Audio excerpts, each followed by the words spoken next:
мурун институт болчубуз.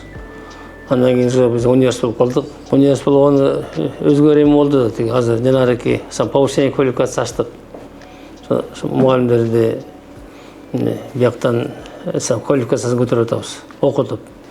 1 айлык, 2 айлык окуулар бар да. Анан дагы университет болгону жаңы факультет ачалды атабыз. Эми азыр аракет кылып атабыз ачканга, лицензия алганга. Тиги айтишник, менеджмент качества мугалим ушундай. Ушуларга абдан спрос көп экен да. Буюрса ушул сентябрда ушуларды кабыл алсак дейбиз.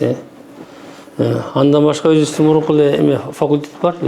Лечебный факультет, стоматология факультети, анан кийин колледж аларда көбүнчө биздин окуучулар чет элден окуйт, Индия менен Пакистанда. Көпчүлүгү Индиядан окуйт да. Анан кийин жанагы колледждер бар институт астында.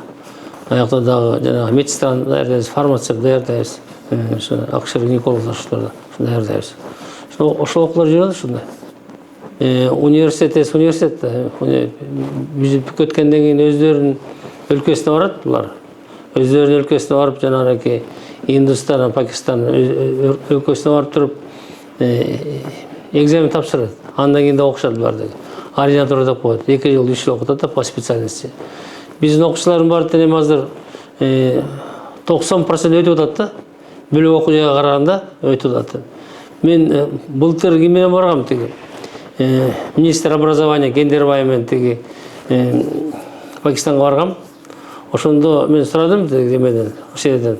Бизнес студенттер кандай экзамен бар десем, ошондо эмеси председатель айтты. Силердин студенттер, бүт студенттер, бүт вуздардын баары жакшы тапшырат деди. Ошондо мен өз ичимен кубанып калдым. Биз жакшы окутуп атканбыз деп туруп. Ошол алдагы өзүнчө бир чоң көрсөткүч да. Демек, ошол чет өлкөдөн студенттер көп келет деп атпайсызбы? Ошо билимдин сыпаттуу, ошо билим алыш үчүн ошо кандай мындай методикалар колдонулат? Негизи өзгөчөлүктөр барбы башка окуу жайлар менен салыштырсаңда? Эми биздики өзгөчөлүк бар дейм, ошондой бизде өзүнчө жанагы инспекция деген бар да.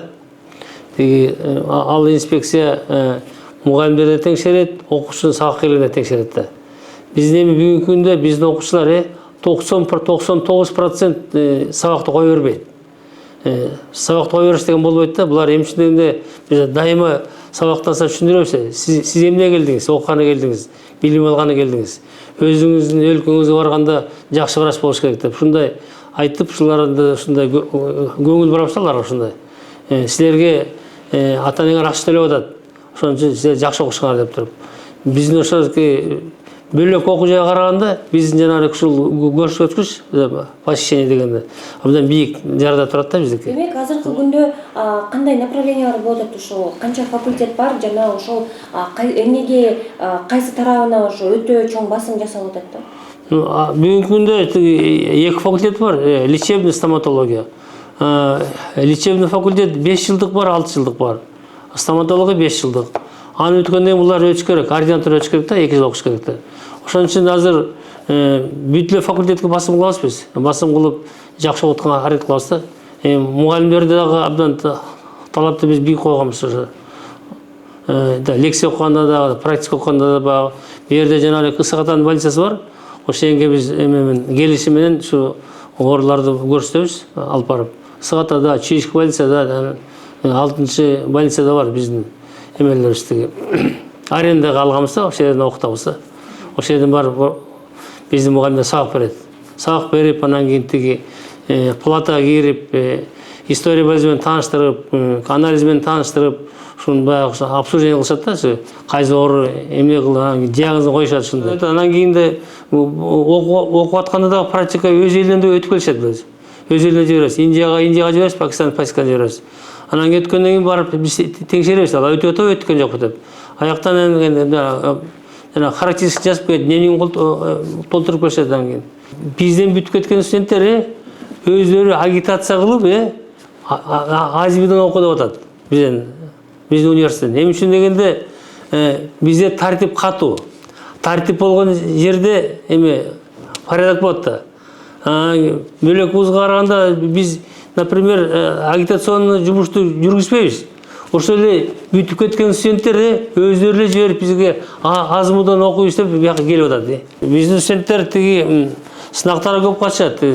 Олимпиада бар, внутривузовский бар, международный олимпиада.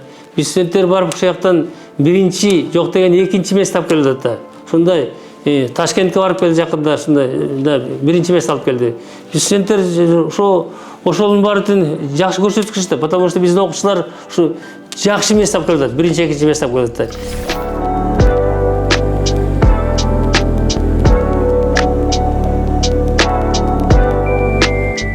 Здесь учителя очень сильные же.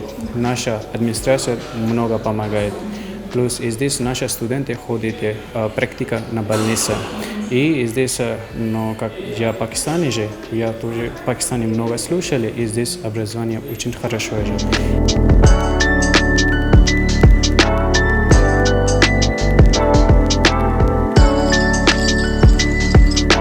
Окуу процессин карап көрсөк, Азмунун окуу иштери өтө жогорку деңгээлде коюлган. Биздин мугалимдердин тажрыйбасы өтө жогорку деңгээлде.